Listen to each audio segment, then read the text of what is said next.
Hey there! Before we jump into today's video about the top reasons people regret moving to Charlotte, North Carolina, I just wanted to pop in and give you a little insight as to how this video is laid out. We realized that our list was going to produce a very long video, longer than our usual videos, and since we respect your time, we decided to break it into two parts. So stick around to hear the first set of complaints today, and be sure to keep an eye on the channel so that you don't miss part 2. According to the Charlotte Business Journal, the number of people moving to the Charlotte region each day is at its highest point in 15 years, at a staggering 117 people per day. According to the article, people are moving to the Queen City from Virginia, New York, and California in the top 3 positions. And there are tons of great reasons to make that move, like lower taxes and beautiful weather. But it got me wondering about regrets. What if your vision of paradise hides some scary reality that you didn't expect? Imagine the shock of finally moving to Charlotte, only to discover the ugly secrets of the Queen City. In today's video, we are diving into the top reasons people regret moving to Charlotte, North Carolina. If you're thinking about relocating, then today's video is a must-watch to avoid the common surprises of Charlotte, North Carolina. So let's get started. Listen, on this channel, we do the homework for you, saving you time and energy for more important things. Before you pack up and move, let's go ahead and dive into the top reasons people regret moving to Charlotte, North Carolina. If we've never met before, my name is Christen. Each week, my husband Jason and I post videos showcasing all the builders, floor plans, neighborhoods, and everything you need to know about Charlotte and the surrounding suburbs to help make your move easier. I'm also a licensed real estate agent, and I help people just like you buy, sell, relocate, and invest here in the greater Charlotte area. So if you're into that sort of thing, be sure to subscribe to the channel and click on the little bell so that you get notified every time we post new content like this. Let me go ahead and invite you to the comment section of this video. You're going to find lots of useful information in the comments because the locals will also be contributing to the conversation. We're talking about the good, the bad, and the ugly. So that's going to be a great place to ask questions and get some answers. And it really just helps other people who are thinking about relocating to the area decide if it might be a good fit. So please feel free to make a connection down there and just ask anything that might be on your mind. I'll also answer all of the legitimate questions down there personally. I don't have an assistant handling those conversations for me. And also, if you want to go deeper than those questions, please feel free to reach out. All of my contact info is on the screen for you. Down in the description, you'll also find a link to my Calendly so that you can schedule a Zoom call that fits in your schedule and we can talk all things Charlotte.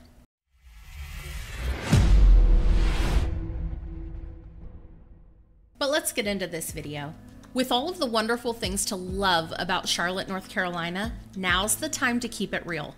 I'm going to share with you the things that people do not love about living here, myself included, and I'm going to try to give you the most objective view I can.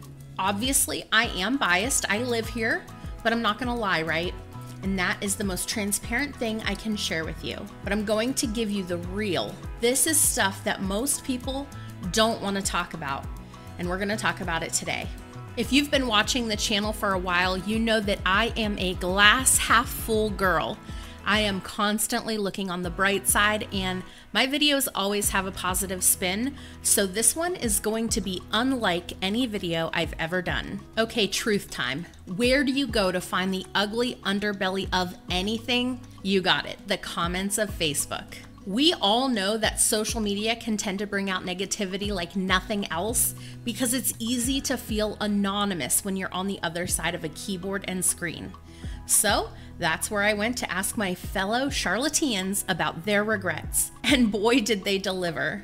I asked my question in 3 of my favorite Facebook groups and got a multitude of answers, ranging from bugs to infrastructure to traffic and more. The common thread among nearly all of these answers is that they are comparison-based. In other words, many of these responses were a comparison of how it is in Charlotte versus how it is wherever they moved from. So that means some of these answers are going to be a little biased, depending on where you're thinking of relocating from. Keep this in mind as we take a deep dive into the dark underbelly of Charlotte, North Carolina. Without further ado, let's check out the top responses from people who have made the move to the greater Charlotte area. Let's begin by chatting about growth. Earlier, I mentioned that more people than ever before are moving to Charlotte and the surrounding suburbs, and that is because the Queen City is amazing and has a lot to offer. In fact, if you'd like to hear some of those wonderful things, I want to invite you to some of my other amazing videos on this channel, one of which is the pros and cons of moving to Charlotte, North Carolina, where you can see a more balanced view. But this video today is all about the cons, so let's go ahead and talk about the downside to being so popular. Charlotte has been expanding rapidly, and with that comes lots of construction. It's exciting to see the city evolve, but for some, the pace of development can be overwhelming. Traffic has become a major issue as more people move here, and with it, the feeling that everything is becoming too crowded. Suburbs that used to be quiet and spacious now have much smaller lot sizes as developers try to squeeze in as many properties as possible. Another big concern with the rising population is that Charlotte's infrastructure just has not been able to keep up. Our roads were not built to handle this kind of growth. So now we're seeing more potholes, road construction, and traffic jams becoming a daily headache for many. And while we're on the subject of roads, let's go ahead and throw in a couple bonus complaints I often hear. First, the lack of streetlights. If night driving is already a challenge for you, it becomes even trickier when the roads are not well lit. Combine that with the fact that our roads here tend to be more winding than in other major cities, and you've got a major safety issue. Another safety hazard we tend to see here is that many roads do not have a shoulder. This often leads to pedestrians and bicyclists sharing the road with motorists, and that can tend to be rather dangerous. And it's not just the roads. Charlotte's water and wastewater systems are also feeling the strain. Some residents have expressed concerns with water pressure, water quality, and even sewage issues due to the rapid expansion. One of the biggest surprises people face when moving here from larger cities is the lack of robust public transportation. In places like New York, Chicago, and even Atlanta, public transportation is simply a given. But here in Charlotte, while we do have some options like the buses and light rail system, it's nowhere near the level you might expect if you're coming from a city that already has an established transit system. For those used to having that convenience, this can be quite an adjustment. Schools are another major concern here in Charlotte. As the population grows, so do the class sizes, and overcrowded schools are becoming a big concern for families who are moving here expecting a smaller, more personalized learning environment. You'll notice that nearly every public school has trailers or mobile classrooms to accommodate the overflow. It's pretty common for students of all ages to have to leave the main building to go into a mobile classroom throughout the day, regardless of the weather. Another big challenge is that increasing population could cause enrollment freezes or changes in attendance lines. This can be frustrating for many reasons. For example, let's say you purchased a home specifically because of the high school that your address is zoned for. If those lines shift and you're suddenly zoned for another high school, it's understandable that you'd be pretty upset. There's also an impact on property values. Homes in neighborhoods that are zoned for the top schools in the area tend to be worth more. And as property values continue to increase, the gap between homes in those districts and others only gets bigger. If attendance lines shift, it could cause property values in those top zones to plummet, which is something to consider. So if you're moving based solely on the school your home is zoned for, it comes with a risk. By the way, if schools are important to you, be sure to check out my video on the top schools in the Charlotte area. Next up in our list of regrets, Let's talk pests. Charlotte's warm, humid climate is practically paradise for insects, and you'll notice that right away, especially in the summer. Mosquitoes are a major nuisance, and if you plan to spend any time outdoors, you should have some bug spray on hand. I've had clients tell me they were caught off guard by just how persistent these little buggers are. And it's not just mosquitoes. Roaches are another popular complaint. Yes, cockroaches. Even in the cleanest homes, it is not unusual to spot one every now and again because they love this environment. Then we have fire ants. If you've never dealt with fire ants before, let me just tell you they are no joke. Their bites sting and can cause a lot of pain. They build these large mounds and they practically pop up overnight in your yard. And they're aggressive if disturbed. Trust me, you do not want to accidentally step on one of those. I show a lot of houses, and trust me when I say this is a nightmare of mine to be walking through the yard and accidentally kick over a fire ant mound. And while we're talking about unwelcome house guests, let's not forget about centipedes and earwigs. These guys love to sneak into houses, especially during rainy seasons. They're not dangerous, but they are unpleasant to find crawling across your floor. Here's one people don't always think about before they move here.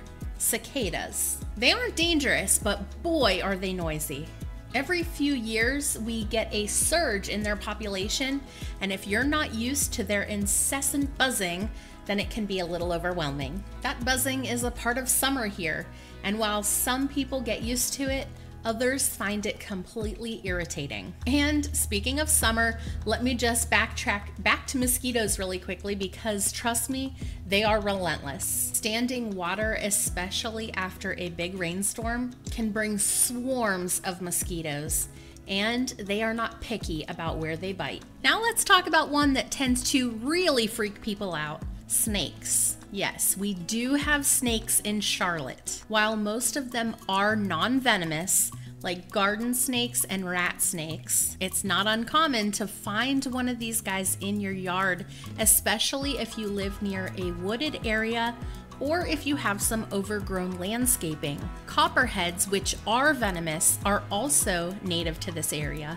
and spotting one of those can definitely be alarming. Maintaining your yard is key to keeping these critters at bay, but if you're not a big fan of snakes, you need to be aware of that before you move here. For our next gripe, let's head to the DMV. I've had plenty of clients tell me about their frustrations with getting their North Carolina tags and driver's license, so let's dive into what you need to know before making the move. First off, it surprises a lot of people when they move here that in North Carolina, you actually have to visit 2 different offices to get this job done. In many states, you can go to just one office and handle your vehicle registration and changing your driver's license all at once. But that's not the case here. You'll need to go to one office for your driver's license and another office to get your vehicle tags. It can be a bit of a hassle, especially if you're new to the area and just trying to figure it all out. Now let's talk about the wait times. Unfortunately, it is not uncommon to spend several hours waiting to get through everything at the DMV. I've heard stories about people waiting half a day just to be seen. Sure, you can book an appointment, but the problem is that appointment slots are often booked months in advance. So getting an appointment is not as easy as it sounds, especially if you're trying to sort this all out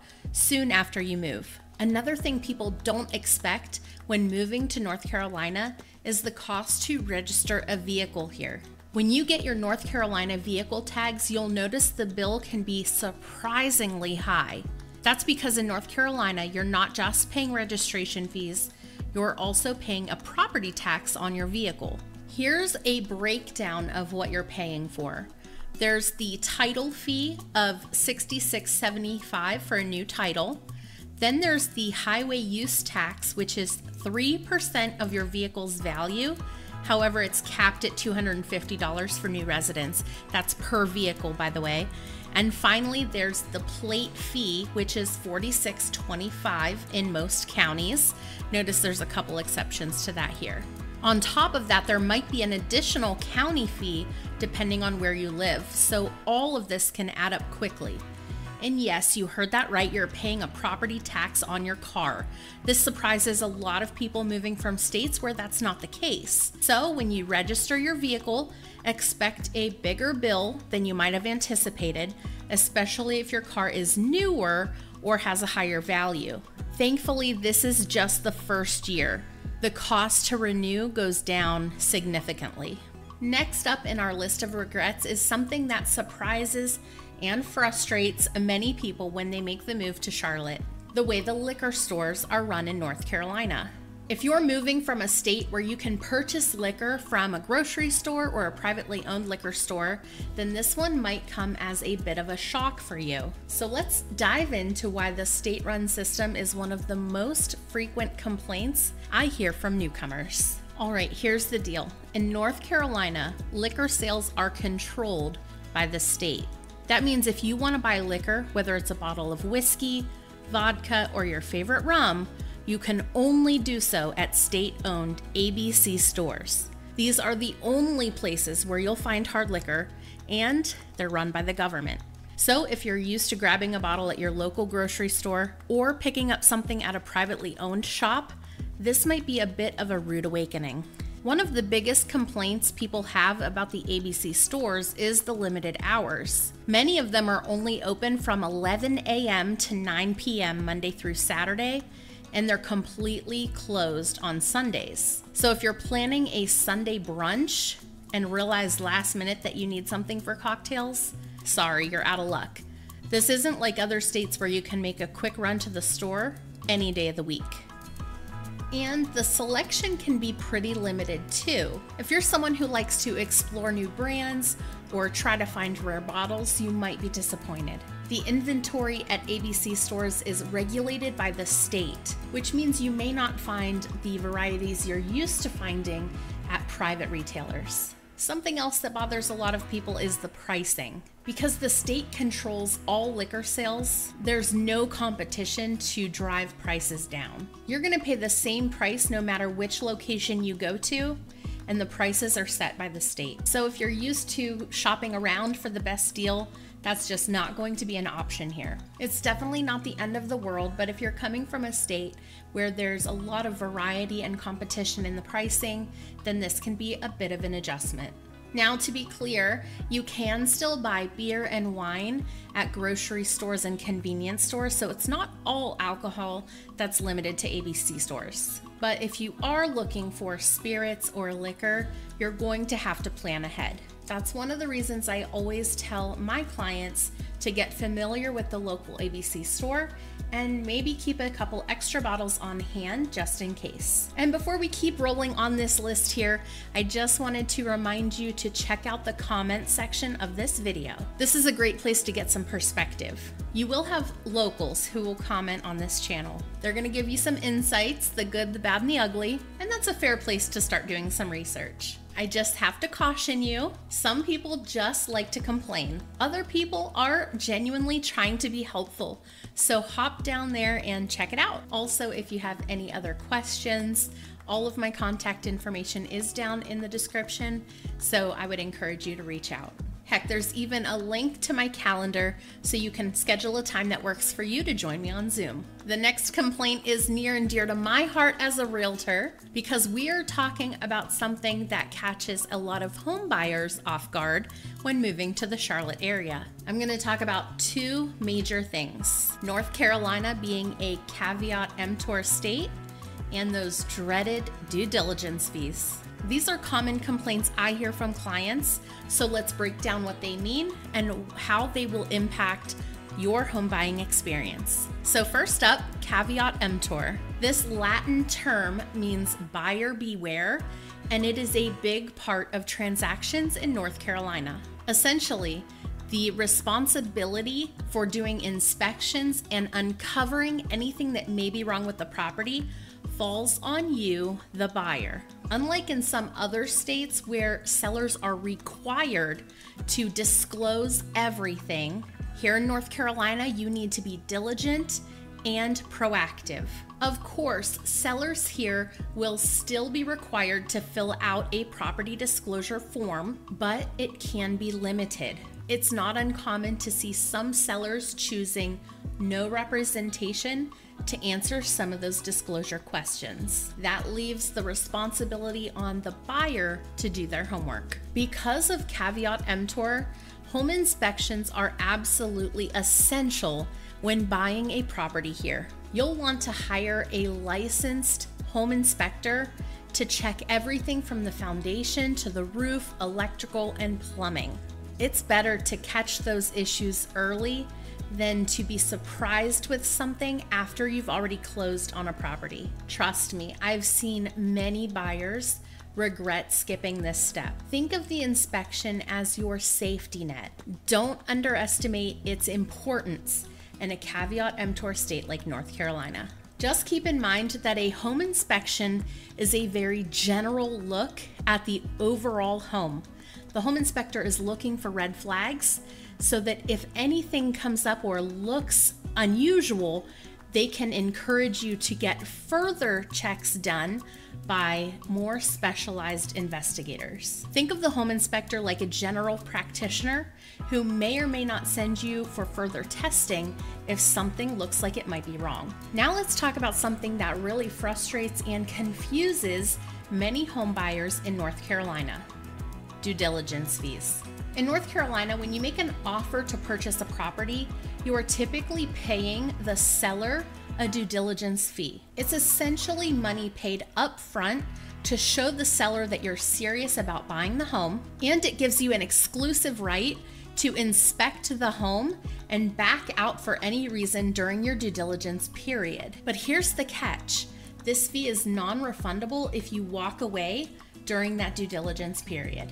And depending on the market, you could be walking away from a significant amount of money, even thousands of dollars. I get it, this can feel risky, especially for first-time home buyers or buyers coming from other states where they don't have this type of fee. The idea of losing that money can be very stressful, but it's important to remember that this due diligence period is there to protect you as the buyer. It gives you the time to perform your inspections, appraisals, and even secure financing without worrying that someone else can swoop in and purchase the property. And one more thing, this due diligence fee is part of the purchase price. So if you make it all the way to the closing table, that money is just a portion of the final sale price. My advice: be strategic about the amount of money you offer for a due diligence fee, especially in a competitive market like Charlotte.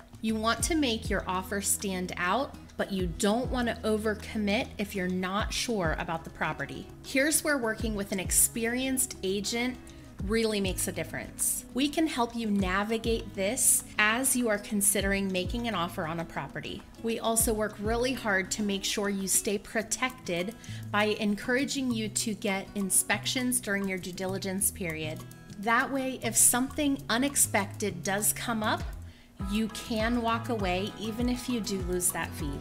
So while caveat emptor and due diligence fees may feel like obstacles, they're really just part of the home buying process here in Charlotte. With the right guidance and a little preparation, you can protect yourself and make a smart investment in your home. If you have any questions about buying a home in Charlotte, or if you're ready to start your home search, feel free to reach out. I'm here to help. This next one could be a deal breaker for you. Let's go ahead and talk about the food scene here in Charlotte. I've had quite a few clients express their disappointment in the food scene after moving to the Charlotte area. Whether it's Chinese food, Mexican food, pizza, or even bagels, people have strong opinions. And get this, I even had one client who moved from Seattle complain about not having enough coffee drive-thrus. So let's dive into what people are really saying about the food scene here in the Queen City. One of the most common complaints I hear is about the Chinese and Mexican food. People moving from cities with rich culinary traditions, whether it's New York, San Francisco, or even Texas, often feel like the options here don't quite measure up. I've had folks tell me that they really miss the authentic flavors and varieties that they're used to. Now, don't get me wrong, there are great spots here in Charlotte, but the consistency can be a little hit or miss. It may take a little time to find your go-to Chinese takeout or favorite taco truck. For all you pizza and bagel lovers out there, especially if you're coming from New York, I've heard your frustrations loud and clear. Finding that perfect slice of pizza or that quintessential chewy, crusty bagel can be tough here. I've had clients from New York tell me they just can't find anything that compares to their favorite neighborhood spots back home. I've got to tell you about Bagel Graham though. This bagel shop is a one-of-a-kind experience, and it's located in Indian Trail. This bakery started out delivering bagels once a week and now have a storefront. If you want to give our North Carolina bagels a try, that's where I'd start. And as for delis, Charlotte doesn't really have that classic old school deli culture. If you're used to grabbing an authentic pastrami sandwich or a lox bagel on every corner, you might be in for a bit of a letdown. Another thing people often mention is the lack of bakeries. I've had clients tell me they miss those quaint local spots where you can pick up fresh bread, pastries, and other baked goods. While Charlotte does have some wonderful bakeries, they're not as prevalent as you might hope, especially compared to cities like San Francisco or Paris, where every corner seems to have a bakery with fresh croissants. It's not impossible to find, but it's definitely something people miss when they move here.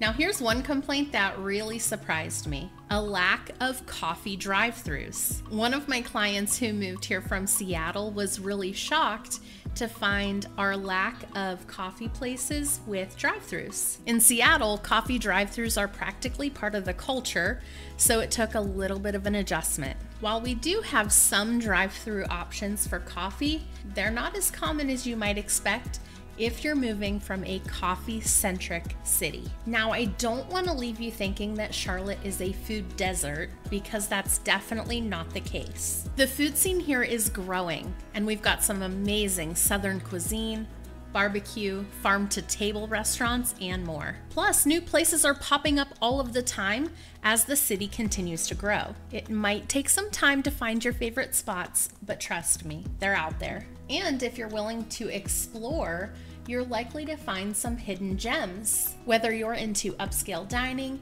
craft breweries, or unique food trucks, Charlotte has its own flavor to offer. All right, so Charlotte isn't for everybody. Like every city, it has its pros and cons. If there were a perfect city, we'd all be living there, right? Even while some folks are packing up for the beach, the mountains, or maybe even heading back home, there's always someone new making the move here. So that wraps up part 1 of the top reasons people regret moving to Charlotte, North Carolina.